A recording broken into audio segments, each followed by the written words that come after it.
അറ്റത്തെ കിളിക്കൂടിയിലെ ഒരു അപ്കമിങ് എപ്പിസോഡിലേക്ക് എല്ലാവർക്കും സ്വാഗതം. അങ്ങനെ നിധി സുധീഷ് ചെയ്ത കള്ളത്തരങ്ങളെല്ലാം തിരിച്ചറിഞ്ഞിരിക്കുകയാണ്. അന്ന് സ്റ്റേഷനിൽ വെച്ച് തങ്ങളുടെ വിവാഹം രജിസ്റ്റർ ചെയ്യുന്ന സമയത്ത് സുധീഷിൻ്റെ കയ്യിൽ തൻ്റെ ID പ്രൂഫ് ഉണ്ടായിരുന്നു എന്നും, എന്നാൽ പല സന്ദർഭങ്ങളിലും ID പ്രൂഫ് ഇല്ലാതെ താൻ ബുദ്ധിമുട്ടുന്ന സമയത്ത് സുധീഷ് ഒന്നും അറിയാത്ത മട്ടിൽ നിന്നിരുന്നതൊക്കെ നിധി ഇങ്ങനെ ആലോചിക്കുകയാണ്. അങ്ങനെ സത്യങ്ങളൊക്കെ തിരിച്ചറിഞ്ഞപ്പോൾ നിധിയുടെ മനസ്സിൽ സുധീഷിനോട് തീർത്താൽ തീരാത്ത ദേഷ്യമാണ് ഇപ്പോഴുള്ളത്. അങ്ങനെ ബർത്ത്ഡേ സെലിബ്രേഷനൊക്കെ കഴിഞ്ഞ് എല്ലാവരും നല്ല സന്തോഷത്തിലിരിക്കുകയാണ്. നിധിയുടെ മനസ്സിലെ വിഷമങ്ങൾ അവൾ ആരോടും തുറന്നു പറഞ്ഞിട്ടില്ല. രാത്രിയായതും സുധീഷ് ഹരീഷിനോടും നികേഷിനോടും പറയുന്നുണ്ട്, ഞാൻ ഇനി ഒരു വലിയ സർപ്രൈസ് കൂടി നിധിക്ക് എടുത്തു വെച്ചിട്ടുണ്ട്, അതെന്താണെന്ന് നികേഷ് ചോദിക്കുന്നുണ്ട്. അപ്പോൾ പറയുന്നുണ്ട്, ഞാൻ നിധിയും കൊണ്ട് രാത്രി ഒരു നൈറ്റ് ഡ്രൈവിന് പോവുകയാണ്, അവിടെ വെച്ച് ഞാൻ എൻ്റെ ലവ് അവളോട് തുറന്നു പറയുമെന്ന് പറയുന്നു. ഇത് കേട്ട് ഹരീഷ് പറയുന്നുണ്ട്, ലവ് തുറന്നു പറയാൻ പോകുന്നോ, അത് വേണോ? ഇത് കേട്ട് സുധീഷ് പറയുന്നുണ്ട്, പിന്നെ ഇതല്ലേ ശരിയായ സന്ദർഭം, നീയല്ലേ എന്നോട് എപ്പോഴും അവളോടത് തുറന്നു പറയാൻ വേണ്ടി പറയാറ്, പിന്നെന്താ നീ ഇപ്പോൾ ഇങ്ങനെ പറയുന്നത്? അതൊക്കെ ശരി തന്നെ, പെട്ടെന്നങ്ങ് പറയാനല്ല ഞാൻ പറഞ്ഞത്, കുറച്ച് സമയമെടുത്ത് പറയുന്നതല്ലേ നല്ലത്, നീ ഒന്നുകൂടി ചിന്തിച്ചു നോക്കെന്ന് പറയുന്നു. ഇതാണ് ശരിയായ സന്ദർഭം. ഞാൻ ഇന്നലെ രാത്രി 12 മണി മുതൽ നിധിക്ക് സർപ്രൈസിന് മുകളിൽ സർപ്രൈസ് ഇങ്ങനെ കൊടുത്തുകൊണ്ടിരിക്കുകയല്ലേ, അവൾ നല്ല മൂഡിലായിരിക്കും ഇപ്പോൾ. ഇനി രാത്രി നൈറ്റ് ഡ്രൈവിന് കൂടി കൊണ്ടുപോകുമ്പോൾ ഞാൻ അവളോട് എൻ്റെ സ്നേഹം തുറന്നു പറയുന്ന സമയത്ത് അവൾ അതിനെ ഓക്കെ പറയും. ഞാൻ ശരിക്കും ആലോചിച്ചിട്ടാണ് ഇങ്ങനൊരു തീരുമാനമെടുത്തത്. ഇന്ന് എന്തു വന്നാലും ഞാൻ എല്ലാം അവളോട് തുറന്നു പറഞ്ഞിരിക്കും. ഇത് കേട്ട് നികേഷ് പറയുന്നുണ്ട്, അല്ല ഇന്ന് രാവിലെ അമ്പലത്തിൽ വെച്ച് നടന്ന കാര്യങ്ങളൊക്കെ സുധീഷ് ഏട്ടന് ഓർമ്മയുണ്ടല്ലോ, അതുപോലെ ആവരുത്. ഏടാ നികേഷേ, നീ എന്താ വിചാരിച്ചത്? ഞാനിതൊക്കെ വെറുതെ പറയുകയാണെന്നോ? ഞാൻ ഇന്നേ വരെ ഇത്രയും കോൺഫിഡൻസിൽ ഇരുന്നിട്ടില്ല. ഞാൻ ഇന്ന് അവൾക്ക് വാങ്ങിക്കൊടുത്ത സാരി അവളെടുത്തു, അതിനുശേഷം എത്ര തവണയാണ് എന്നോട് താങ്ക്സ് പറഞ്ഞിരിക്കുന്നതെന്ന് അറിയാവോ? ഞാനന്ന് ലൈറ്റായിട്ട് അവളൊരു കാര്യം ചോദിച്ചു, നമുക്ക് ഒരുമിച്ച് ജീവിച്ചാലോ എന്ന്. പക്ഷേ അതിനവൾ അത്ര ദേഷ്യത്തോടെയുള്ള മറുപടിയൊന്നും അല്ല തന്നത്, ഒരു ലൈറ്റായിട്ടുള്ള മറുപടി. അതിനർത്ഥം അവളുടെ ഉള്ളിൽ എന്നോട് എന്തോ ഒരു ഇത് ഉണ്ടെന്നല്ലേ. എന്തായാലും എൻ്റെ വൺ സൈഡ് ലവിന് ഇന്നൊരു അവസാനമുണ്ടാക്കും ഞാൻ. ഓൾ ദ ബെസ്റ്റ് എന്ന് നികേഷ് പറയുന്നുണ്ട്. പെട്ടെന്നാണ് നിധി അങ്ങോട്ടേക്ക് വരുന്നത്. സുധീഷ് എഴുന്നേറ്റ് നിന്ന് എന്താ നിധി എന്ന് ചോദിക്കുകയാണ്. സുധീഷ്, എന്നെ ഒന്ന് പുറത്തേക്ക് കൊണ്ടുപോകൂ എന്ന് ചോദിക്കുമ്പോൾ സുധീഷിൻ്റെ മനസ്സിലൊരു ലഡു പൊട്ടിയതുപോലെ സുധീഷ് വളരെ സന്തോഷത്തോടെ അതിനെന്താ ഓക്കെ എന്ന് പറയുമ്പോൾ നിധി വീണ്ടും ചോദിക്കുന്നുണ്ട്, നിനക്ക് ബുദ്ധിമുട്ടൊന്നും ഇല്ലല്ലോ? ഇല്ല, നമുക്ക് പോവാം എന്ന് പറയുമ്പോൾ ശരി എന്നാൽ ഞാനിപ്പോൾ വരാമെന്ന് പറഞ്ഞുകൊണ്ട് നിധി അകത്തേക്ക് പോവാണ്. നിധി പോയി കഴിഞ്ഞതും സുധീഷ് ഡാൻസ് ചെയ്യാണ്. അയ്യോ സന്തോഷം കൊണ്ട് എനിക്ക് എന്താ ചെയ്യേണ്ടതെന്ന് അറിയുന്നില്ലല്ലോ എന്ന് പറഞ്ഞുകൊണ്ട് പെട്ടെന്ന് സുധീഷ് ഹരീഷിൻ്റെ അടുത്തേക്ക് ചെന്ന് ഹരീഷിൻ്റെ കയ്യിലുള്ള ആ ചാവി തട്ടിപ്പറിച്ച് വാങ്ങിക്കുകയാണ്. അപ്പോഴേക്കും നിധി അങ്ങോട്ടേക്ക് വരുന്നുണ്ട്. സുധീഷ് പോവാമെന്ന് പറയുമ്പോൾ നിധി പറയുന്നുണ്ട്, നമുക്ക് ഈ വണ്ടിയിൽ പോവാമെന്ന് പറഞ്ഞ് നിധിക്ക് വാങ്ങിച്ചു കൊടുത്ത ആ സ്കൂട്ടിയിലേക്ക് ചൂണ്ടിക്കാണിക്കുകയാണ്. എന്നാൽ ശരി, ഞാൻ ആ ചാവി എടുത്തിട്ട് വരാമെന്ന് പറഞ്ഞ് തൻ്റെ കയ്യിലുള്ള ഹരീഷിൻ്റെ ചാവി ഹരീഷിന് കൊടുക്കുകയാണ്. എന്നിട്ട് സുധീഷ് സ്കൂട്ടിയുടെ ചാവി എടുത്തുകൊണ്ട് വരുന്നുണ്ട്. അപ്പോൾ നിധി പറയുന്നുണ്ട്, ഞാൻ വണ്ടി ഓടിക്കാം, ആ ചാവി ഇങ്ങത്താ എന്ന് പറഞ്ഞുകൊണ്ട് കൈ നീട്ടുകയാണ്. സുധീഷ് ചിരിച്ചുകൊണ്ട് ആ ചാവി കൊടുക്കുകയാണ്. അങ്ങനെ നിധി സ്കൂട്ടി എടുക്കുന്നു. നിധിയുടെ പിറകിൽ സുധീഷ് കയറിയിരിക്കുകയാണ്. ചിരിച്ചുകൊണ്ട് പോയിട്ട് വരാമെന്ന് ഹരീഷിനോട് നികേഷിനോട് പറയുകയാണ്. നിധിയാണെങ്കിൽ നല്ല ടെൻഷനോടും സങ്കടത്തോടും ദേഷ്യത്തോടും എല്ലാം കൂടിയ ഒരു ഭാവത്തോടു കൂടിയാണ് വണ്ടി ഓടിക്കുന്നത്. ഇതൊന്നും മനസ്സിലാകാത്ത സുധീഷ് പിറകിലിരുന്നു കൊണ്ട് ഓരോരോ കാര്യങ്ങൾ ഇങ്ങനെ പറഞ്ഞുകൊണ്ടേയിരിക്കുകയാണ്. അവൻ്റെ ജീവിതത്തിൽ നടന്നിട്ടുള്ള പഴയ കാര്യങ്ങളും ഇപ്പോൾ നടന്നുകൊണ്ടിരിക്കുന്ന കാര്യങ്ങളും എല്ലാം ഇങ്ങനെ നിധിയോട് പറയുന്നുണ്ട്. പക്ഷേ നിധി ഈ ഒരു ലോകത്തെയല്ല, നിധി ഇതൊന്നും കേൾക്കുന്നില്ല. നിധി വളരെ സങ്കടത്തോടെ കൂടി വണ്ടി ഓടിച്ചുകൊണ്ടേയിരിക്കുകയാണ്. സുധീഷാണെങ്കിൽ നിർത്താതെ സംസാരിക്കുന്നുണ്ട്. അങ്ങനെ അവർ നേരെ പോകുന്നത് ബീച്ചിലേക്കാണ്. നിധി വണ്ടിയിൽ നിന്നിറങ്ങി ബീച്ചിലേക്ക് നോക്കിക്കൊണ്ട് അങ്ങനെ നിൽക്കുകയാണ്. ഇത് കണ്ട് സുധീഷ് മനസ്സിൽ ചിന്തിക്കുന്നുണ്ട്, ഇതാണ് തൻ്റെ സ്നേഹം അവളോട് തുറന്നു പറയാൻ പറ്റിയ സമയം. ഇന്ന നിൽപ്പിൽ സുധീഷ് മനസ്സിൽ സങ്കല്പിക്കുന്നുണ്ട് താനൊരു ബൊക്കെ കൊണ്ടുപോയി നിധിക്ക് കൊടുക്കുന്നതും ഐ ലവ് യു നിധി എന്ന് പറയുമ്പോൾ നിധി ലവ് യു എന്ന് ചിരിച്ചുകൊണ്ട് സുധീഷിനോട് പറയുന്നതായിട്ട് സുധീഷിൻ്റെ മനസ്സിലിങ്ങനെ തോന്നുവാണ്. പെട്ടെന്ന് നിധിയുടെ മുന്നിലേക്ക് ചെന്ന് നിധി എനിക്ക് നിന്നോടൊരു കാര്യം പറയാനുണ്ട് എന്ന് പറയുമ്പോഴേക്കും തിരിച്ച് നിധി അങ്ങോട്ടേക്ക് പറയുകയാണ്, സുധീഷ് എനിക്ക് നിന്നോടൊരു കാര്യം പറയാനുണ്ട്, അതിനു വേണ്ടിയാണ് നിന്നെയും കൂട്ടി ഞാൻ ഇവിടെ വന്നത്. അപ്പോൾ സുധീഷ് മനസ്സിൽ വിചാരിക്കുകയാണ്, ഓ അപ്പോൾ ഞാൻ നിധിയോട് സ്നേഹം തുറന്ന് പറയുന്നതിന് മുൻപേ നിധി എന്നോടത് പറയാനായിരിക്കും ഇവിടെ കൊണ്ടുവന്നത്. ഞാൻ അവൾക്കൊരു സർപ്രൈസ് കൊടുക്കാമെന്ന് വിചാരിച്ചപ്പോൾ അവൾ എനിക്കാണോ സർപ്രൈസ് തരുന്നത് എന്നിങ്ങനെ ചിരിച്ചുകൊണ്ട് മനസ്സിലിങ്ങനെ ചിന്തിക്കുകയാണ് സുധീഷ്. പെട്ടെന്ന് നിധി പറയുന്നുണ്ട്, നിങ്ങളല്ലേ എന്നോട് കാര്യം പറയാനുണ്ടെന്ന് പറഞ്ഞത്, ആദ്യം അത് പറ. അപ്പോൾ സുധീഷ് പറയുന്നുണ്ട്, ഇല്ല നിധി ആദ്യം പറ, ലേഡീസ് ഫസ്റ്റ്. അപ്പോൾ നിധി പറയുന്നുണ്ട്, വേണ്ട നിങ്ങളല്ലേ ആദ്യം കാര്യം പറയാനുണ്ടെന്ന് പറഞ്ഞത്, നിങ്ങൾ തന്നെ പറ, എനിക്ക് നിന്നെ ഒരുപാട് ഇഷ്ടമാണ്. ഇത് കേട്ട് നിധി സുധീഷിൻ്റെ മുഖത്തേക്ക് സൂക്ഷിച്ചു നോക്കുവാണ്. ഇത് കണ്ട് സുധീഷ് എന്താ ഇവളിങ്ങനെ നോക്കുന്നതെന്ന് ചിന്തിക്കുന്നുണ്ട്. ഞാൻ പറഞ്ഞോട്ടെ നിധി? ആ നീ പറ. അന്ന് നമ്മൾ തമ്മിൽ ആദ്യമായിട്ട് കണ്ടുമുട്ടിയ ദിവസം നിനക്ക് ഓർമ്മയുണ്ടോ? നമ്മൾ രണ്ടുപേരുടെയും കാറ് ഒരുമിച്ച് ആക്സിഡൻ്റ് ആവാൻ വേണ്ടി പോകുന്ന സമയത്താണ് നീ വണ്ടിയിൽ നിന്ന് ഇറങ്ങി എന്നെ സപ്പോർട്ട് ചെയ്ത് സംസാരിച്ചത്. അന്ന് നിന്നെ കണ്ടതും എനിക്ക് ഒരുപാട് ഇഷ്ടമായി. പിന്നീട് നമ്മൾ കാണുമെന്ന് ഞാൻ ഒട്ടും പ്രതീക്ഷിച്ചിട്ടുണ്ടായിരുന്നില്ല. പക്ഷേ വിധി നമുക്ക് അനുകൂലമായിരുന്നു. അന്ന് നിന്നെ ആ വിവാഹത്തിൽ നിന്നും രക്ഷപ്പെടുത്താൻ വേണ്ടി നിന്നെയും കൊണ്ട് ഇവിടെ വരുമ്പോൾ നിന്റെ കഴുത്തിൽ താലി കെട്ടണമെന്ന് ഞാൻ ഒട്ടും വിചാരിച്ചിട്ടുണ്ടായിരുന്നില്ല. എന്നാൽ അതും സംഭവിച്ചു. അതിനുശേഷം നീ എൻ്റെ വീട്ടിൽ വന്നു. നീ എൻ്റെ വീട്ടിലുണ്ടായിരുന്ന ഓരോ ദിവസവും എനിക്ക് നിന്നെ അത്രത്തോളം ഇഷ്ടമായിരുന്നു.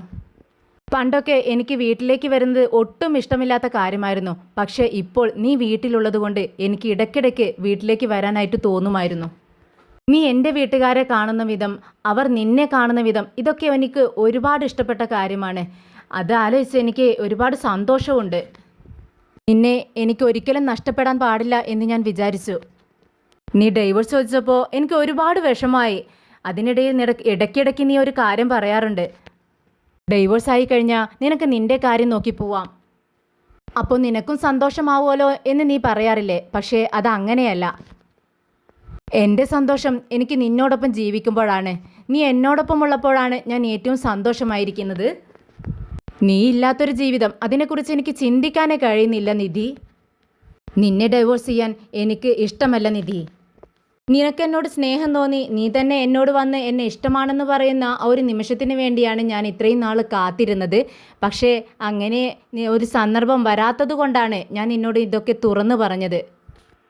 പലവട്ടം എൻ്റെ സ്നേഹം നിന്നോട് പറയണമെന്ന് എനിക്ക് തോന്നിയിട്ടുണ്ട്. പക്ഷെ പറയാതെ തന്നെ നിനക്കറിയുമെന്നാണ് ഞാൻ വിചാരിച്ചത്.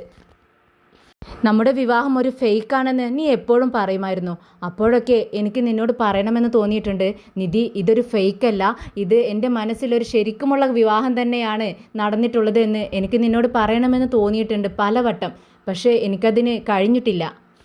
നീ എങ്ങനെ പ്രതികരിക്കുമെന്ന് അറിയാത്തതുകൊണ്ടാണ് ഞാൻ ഇത്രയും നാൾ ക്ഷമിച്ചിരുന്നത്.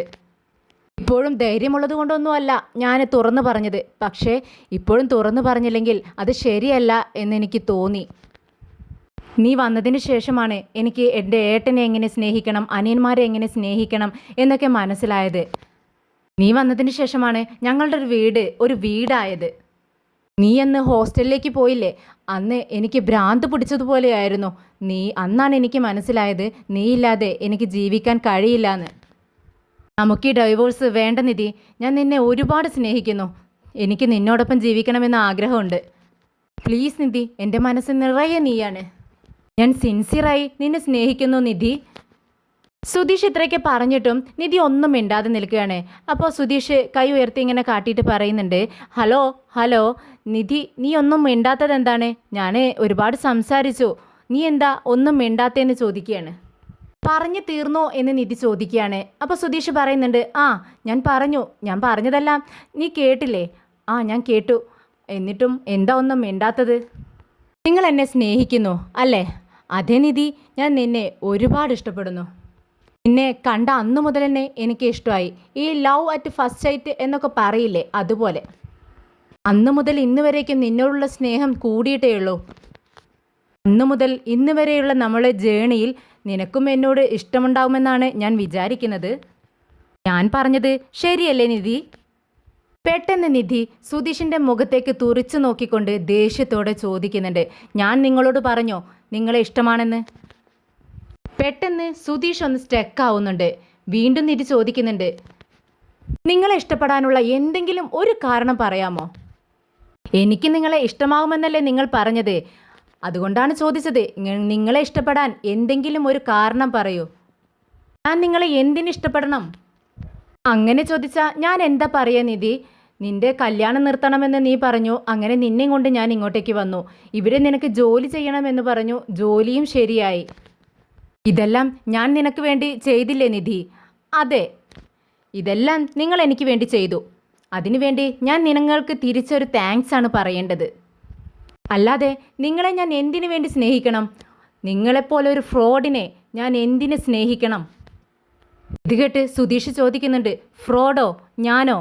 അതെ, നിങ്ങൾ തന്നെ. ഞാനിന്ന് എവിടെ പോയിട്ടാണ് വന്നിരിക്കുന്നതെന്ന് നിങ്ങൾക്കറിയാമോ? അത് നീ ഇന്ന് ഓഫീസിലേക്കല്ലേ പോയത്? അല്ല, ഞാൻ ഓഫീസിലേക്കല്ല പോയത്. നമ്മളന്ന് വിവാഹം നടത്തി വെച്ചില്ലേ, ആ പോലീസ് സ്റ്റേഷനിലേക്കാണ് ഞാൻ പോയത്. ഞാൻ ആ കോൺസ്റ്റബിളിനെ കണ്ടിട്ടാണ് വരുന്നത്. നമ്മൾ ഡൈവോഴ്സ് ആകാൻ പോകുന്ന വിവരം അറിഞ്ഞ് എന്തിന് ആ പോലീസുകാരൻ എന്നെ വിളിക്കണം? അതിലെന്തോ പ്രശ്നമുണ്ടെന്ന് എനിക്ക് തോന്നി. അതുകൊണ്ടാ ഞാൻ അദ്ദേഹത്തെ പോയി കണ്ടത്. എല്ലാ സത്യങ്ങളും അയാൾ തുറന്നു പറഞ്ഞു. കേട്ട് സുധീഷ് ഒന്ന് ഞെട്ടുന്നുണ്ട്. നിങ്ങൾ ചെയ്ത എല്ലാ ഫ്രോഡ് വേലത്തരങ്ങളും എനിക്ക് മനസ്സിലായി. എങ്ങനെയാണ് നിങ്ങൾക്കിങ്ങനെ നുണ പറയാൻ കഴിയുന്നത്? നിങ്ങളാണ് ആ പോലീസുകാരനെ കണ്ട് നമ്മൾ ഡൈവോഴ്സ് ആകാൻ പോകുന്ന വിവരം അദ്ദേഹത്തോട് പറഞ്ഞ് എന്നെ വിളിച്ച് ഇതിൽ നിന്നും പിന്തിരിപ്പിക്കാൻ പറഞ്ഞത്. അതുപ്രകാരമാണ് അദ്ദേഹം എന്നോട് വിളിച്ചതും സംസാരിച്ചതും. ഇത് ആദ്യത്തെ തവണയല്ല, രണ്ടാമത്തെ തവണയാണ് നിങ്ങൾ അദ്ദേഹത്തെ കാണുന്നതും നിങ്ങൾക്ക് വേണ്ടി സംസാരിക്കാൻ വേണ്ടി അദ്ദേഹത്തെ നിർബന്ധിക്കുന്നതും. എന്താ ഞാൻ പറയുന്നത് സത്യമല്ലേ? എന്നാൽ എന്ത് പറയണമെന്ന് സുധീഷിന് അറിയില്ല. അത് നിധി എന്ന് പറയുമ്പോഴേക്കും നിധി പറയുന്നുണ്ട്, ആ പറഞ്ഞോ, എന്ത് വേണമെങ്കിലും പറയാലോ. നിങ്ങൾക്ക് എപ്പോഴും പറയാനായിട്ട് ഒരു നുണ റെഡിയാക്കി നിങ്ങളുടെ പോക്കറ്റിൽ വെച്ചിട്ടുണ്ടാവുമല്ലോ, പറഞ്ഞോ. നിധി, ഞാനീ പറയുന്നത് സത്യമാണ്. നിന്നെ എനിക്ക് ഒരുപാട് ഇഷ്ടമാണ്. ഈ ഡൈവോഴ്സ് എങ്ങനെ നിർത്തണമെന്ന് എനിക്ക് അറിയില്ലായിരുന്നു. അതുകൊണ്ടാണ് ഞാൻ പോലീസുകാരനെ പോയി കണ്ടത്. അദ്ദേഹം പറഞ്ഞാൽ നീ അത് അനുസരിക്കുമെന്ന് എനിക്ക് തോന്നി. അതെ, ഞാൻ പൊട്ടിയാണല്ലോ നിങ്ങളെ പറയുന്നതെല്ലാം വിശ്വസിക്കാൻ. ഇത് കേട്ട് സുധീഷ് പറയുന്നുണ്ട്, നിധി, ഞാൻ അങ്ങനെയൊന്നും വിചാരിച്ചിട്ടില്ല. അതെ, നിങ്ങൾ അങ്ങനെ വിചാരിച്ചിട്ടില്ല. അല്ല, ആധാർ കാർഡില്ലാതെ നമ്മുടെ വിവാഹം എങ്ങനെ നടന്നു എന്ന് ഞാൻ നിങ്ങളോട് ചോദിച്ചില്ലേ? അപ്പോൾ നിങ്ങൾ എന്നോട് എന്താ പറഞ്ഞത്? അത് ചിലപ്പോൾ നിൻ്റെ അച്ഛൻ കൊടുത്തിട്ടുണ്ടാവും, അല്ലെങ്കിൽ നിൻ്റെ ചേട്ടൻ കൊടുത്തിട്ടുണ്ടാവും, അല്ലെങ്കിൽ പോലീസല്ലേ, അവർ തന്നെ കണ്ടുപിടിച്ചിട്ടുണ്ടാവും. ഇങ്ങനെയല്ലേ നിങ്ങൾ എന്നോട് പറഞ്ഞത്? നിങ്ങളുടെ മനസ്സാക്ഷിയെ തൊട്ട് പറ, ഇതാണോ നടന്നത്? പറ, ഇതാണോ നടന്നത്? മടിച്ചാണെങ്കിലും സുധീഷ് വീണ്ടും കള്ളം പറയാ. അതേ നിധി എന്ന് പറയുമ്പോൾ നിധിക്ക് വീണ്ടും ദേഷ്യം ഇരട്ടിയാവുകയാണ്. നിധി പൊട്ടിത്തെറിക്കുന്നുണ്ട്. കള്ളം കള്ളം കള്ളം, വീണ്ടും നിങ്ങൾ കള്ളം പറയുന്നു. നിങ്ങളാണ് എൻ്റെ ആധാർ കാർഡ് പോലീസിന് കൊടുത്തത്. എന്നിട്ട് എന്നോടെന്താ പറഞ്ഞത്? എൻ്റെ ID പ്രൂഫ് നിങ്ങളുടെ കയ്യിലില്ലെന്ന്. നിങ്ങൾ എന്നെ ചതിച്ചു. ഇപ്പം എനിക്ക് മനസ്സിലാവുന്നുണ്ട്, എന്നെ വിവാഹം കഴിക്കാൻ വേണ്ടിയാണ് എന്നെ തെറ്റിദ്ധരിപ്പിച്ച് നിങ്ങൾ സ്റ്റേഷനിലേക്ക് കൊണ്ടുപോയത്. ഞാൻ പറയുന്നത് ശരിയല്ലേ? നിങ്ങളൊരു ഡ്രാമ സെറ്റ് ചെയ്ത് എന്നെയും കൂട്ടിക്കൊണ്ടുപോയി പോലീസ് സ്റ്റേഷനിൽ വെച്ച് എൻ്റെ കഴുത്തിൽ നിങ്ങൾ താലി കെട്ടി. ഇല്ല നിധി, ഞാൻ അങ്ങനെയൊന്നും പ്ലാൻ ചെയ്തിട്ടില്ല. അങ്ങനെ എപ്പോഴെങ്കിലും നിന്നോട് ഞാൻ പറഞ്ഞിട്ടുണ്ടോ? നിൻ്റെ നാട് എവിടെയാണെന്ന് പോലും എനിക്ക് അറിയില്ലായിരുന്നു. ഞാൻ അവിടെ വന്ന് പെട്ടതാണ്. അവിടെ വന്നപ്പോഴാണ് ഞാൻ അറിയുന്നത് നിന്റെ വിവാഹം നിശ്ചയിച്ചു എന്ന്. അപ്പോഴും എനിക്ക് അറിയില്ലായിരുന്നു നിനക്ക് ഇഷ്ടമില്ലാത്ത വിവാഹമാണ് നടക്കാൻ പോകുന്നതെന്ന്. നിനക്ക് ഈ വിവാഹം ഇഷ്ടമല്ല, അതിൽ നിന്നും രക്ഷപ്പെടണം എന്ന് പറഞ്ഞപ്പോൾ അതിനുള്ള ഒരു ഐഡിയ അല്ലേ ഞാൻ പറഞ്ഞു തന്നത്. നിനക്ക് ഇഷ്ടപ്പെട്ട ഒരു ജീവിതം നിനക്ക് നേടിത്തരണമെന്ന് വിചാരിച്ചിട്ടാണ് അത്രയും റിസ്ക് എടുത്ത് ഞാൻ നിന്നെ ഇങ്ങോട്ടേക്ക് കൊണ്ടുവന്നത്. അന്ന് നിന്നെ എനിക്ക് ഇഷ്ടമായിരുന്നു, അത് ശരി തന്നെ. പക്ഷേ നിന്നെ വിവാഹം കഴിക്കണമെന്ന് എനിക്ക് ഒട്ടും പ്ലാനില്ലായിരുന്നു. നീ ഒന്ന് ചിന്തിച്ച് നോക്ക്. അന്ന് നമ്മൾ വരുന്ന വഴിക്ക് വണ്ടിയിൽ വെച്ച് നീ സൂര്യയെ വിളിച്ചത് കൊണ്ട് മാത്രമാണ് നമ്മൾ ഇങ്ങോട്ടേക്ക് പോകുന്ന വിവരം അവരറിഞ്ഞത്. അങ്ങനെയാണ് നമ്മൾ പോലീസ് സ്റ്റേഷനിൽ എത്തിപ്പെട്ടതും. വിവാഹത്തിനും എനിക്കും ഒരു സംബന്ധവുമില്ല എന്ന് സുധീഷ് പറയുകയാണ്. ഇത് കേട്ട് വളരെ പുച്ഛത്തോടുകൂടി നിധി ചോദിക്കുന്നുണ്ട്. ഓ, നിങ്ങൾ എത്ര പെട്ടെന്നാണ് കഥ മെനയുന്നത്, ഇതെങ്ങനെ സാധിക്കുന്നു? ശരി, പോലീസ് സ്റ്റേഷനിൽ എത്തുന്നവരേക്കും നിങ്ങളുടെ മനസ്സിൽ ഒരു പ്ലാനുമില്ലെന്ന് വിചാരിക്കുക. പക്ഷേ ആധാർ കാർഡില്ലാതെ എങ്ങനെ വിവാഹം നടന്നു? ഇത് കേട്ട് സുധീഷ് ഒന്നും മിണ്ടാതെ നിൽക്കുകയാണ്. വീണ്ടും നിധി ചോദിക്കുന്നുണ്ട്, എന്താ മറുപടിയില്ലേ? നിങ്ങൾക്ക് പറയാൻ മറുപടിയില്ലേ? എങ്ങനെയാണ് നിങ്ങൾ ഇത്രയ്ക്ക് കള്ളങ്ങൾ പറഞ്ഞു കൂട്ടുന്നത്? നിങ്ങളൊരു മനുഷ്യനല്ലേ? എനിക്ക് മനസ്സിലാവുന്നില്ല. ഒരു സ്ത്രീയുടെ ജീവിതമല്ലേ നിങ്ങൾ നശിപ്പിച്ചത്? ഇതുവരേക്കും നിങ്ങൾ പറഞ്ഞ കള്ളങ്ങൾ ഞാൻ ക്ഷമിച്ചിരിക്കുന്നു. അതെന്തുകൊണ്ടാണെന്നറിയാമോ? എൻ്റെ ജീവിതത്തെ അതൊന്നും ബാധിച്ചിട്ടില്ല. പക്ഷേ ആധാർ കാർഡില്ലാതെ ഞാൻ എത്ര സ്ഥലങ്ങളിൽ അലഞ്ഞു. ഓരോ സ്ഥലത്തും കയറി ഇറങ്ങുമ്പോൾ നിങ്ങളുടെ കയ്യിൽ എൻ്റെ ID പ്രൂഫ് വെച്ച് എന്നെ ചതിക്കുകയായിരുന്നില്ലേ? പെട്ടെന്ന് സുധീഷ് പറയുന്നുണ്ട്, നിധി, അത് ഞാൻ മറന്നുപോയതാണ്. ഓഹോ, നിങ്ങൾ മറന്നുപോയോ? അത് ശരി. അപ്പോൾ ആ പോലീസ് സ്റ്റേഷനിൽ വെച്ച് എൻ്റെ കഴുത്തിൽ താലി കെട്ടണമെന്ന് പറയുമ്പോൾ നിങ്ങൾക്ക് എങ്ങനെയാണ് നിങ്ങളുടെ കയ്യിലുള്ള ആ ആധാർ കാർഡിനെ പറ്റി ഓർമ്മ വന്നത്? അപ്പോൾ നിങ്ങൾക്ക് എന്നെ വിവാഹം കഴിക്കാൻ ആഗ്രഹമുണ്ടായിരുന്നു. അതുകൊണ്ട് എൻ്റെ ആധാർ കാർഡ് നിങ്ങൾ ആ പോലീസ് സ്റ്റേഷനിൽ കൊടുത്തു. പിന്നീട് എന്നെ നിങ്ങളുടെ വീട്ടിലേക്ക് കൊണ്ടുവന്നു. പിന്നീട് വീട്ടിലൊരു റിസപ്ഷൻ അറേഞ്ച് ചെയ്ത് ഈ നാട്ടിലുള്ളവരോടെല്ലാവരോടും ഞാൻ നിങ്ങളുടെ ഭാര്യയാണെന്ന് പറഞ്ഞു. ഹോസ്റ്റലിലേക്കാവും പോയാലോ എന്ന് വിചാരിച്ച് നിങ്ങൾ എൻ്റെ ആധാർ കാർഡ് നിങ്ങൾ പോക്കറ്റിൽ വെച്ച് എന്നോട് കള്ളം പറയല്ലേ ചെയ്തത്? ഞാൻ വീട്ടിൽ നിന്നും പോയാലോ എന്ന് നിങ്ങൾക്ക് ഭയമുണ്ടായിരുന്നു. എന്നെ നിങ്ങളുടെ വീട്ടിൽ തന്നെ പിടിച്ചു നിർത്താൻ വേണ്ടിയാണ് നിങ്ങളിതെല്ലാം ചെയ്തത്. അത് നിധി, നീ എൻ്റെ വീട്ടിൽ താമസിച്ചതുകൊണ്ട് നിനക്ക് പ്രശ്നമൊന്നും ഉണ്ടായിട്ടില്ലല്ലോ. ഇത് കേട്ട് നിധി ചോദിക്കുന്നുണ്ട്, ഞാൻ എന്തിന് നിങ്ങളുടെ വീട്ടിൽ താമസിക്കണം? നിങ്ങളുടെ വീട്ടിൽ താമസിക്കാൻ വേണ്ടിയാണോ ഇങ്ങോട്ടേക്ക് വന്നത്? ഞാൻ ഇഷ്ടപ്പെട്ട ഒരു ജോലി ചെയ്ത് ഞാൻ ഇഷ്ടപ്പെട്ട പോലെ ജീവിക്കാൻ വേണ്ടിയാണ് ഞാൻ ഇങ്ങോട്ടേക്ക് വന്നത്. പക്ഷേ എല്ലാം നശിപ്പിച്ചത് നിങ്ങളാ. നിങ്ങൾ പ്ലാൻ ചെയ്തു നിങ്ങളുടെ ഭാര്യയായി നിങ്ങളുടെ വീട്ടിൽ ഞാൻ ഉണ്ടാവണമെന്ന്. ഞാൻ നിങ്ങളോട് എത്ര തവണ ചോദിച്ചു, പ്രൂഫില്ലാതെ നമ്മളുടെ വിവാഹം എങ്ങനെ നടന്നു എന്ന് എത്രയോ തവണ നിങ്ങളോട് ഞാൻ ചോദിച്ചില്ലേ? അപ്പോഴൊക്കെ നിങ്ങൾ എനിക്ക് അറിയില്ല എന്ന് പറഞ്ഞു. ഞാനൊരു പൊട്ടിയെ പോലെ എല്ലാം വിശ്വസിച്ചു. ഞാൻ എത്ര സ്ഥലങ്ങളിൽ ആധാർ കാർഡില്ലാതെ വിഷമിച്ച് നിന്നിട്ടുണ്ട്. ഒരു ഐഡൻറ്റിറ്റി പോലും ഇല്ലാതെ എത്രയോ സ്ഥലങ്ങളിൽ ഞാൻ അപമാനിതയായിട്ട് നിന്നിട്ടുണ്ട്.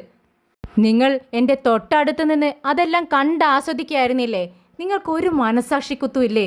ഒരു പെൺകുട്ടി ഇങ്ങനെ കടന്ന് കഷ്ടപ്പെടുന്നു എന്ന് ആലോചിച്ചിട്ട് ഒരു മനസാക്ഷിക്കുത്തും നിങ്ങൾക്ക് തോന്നിയിട്ടില്ല?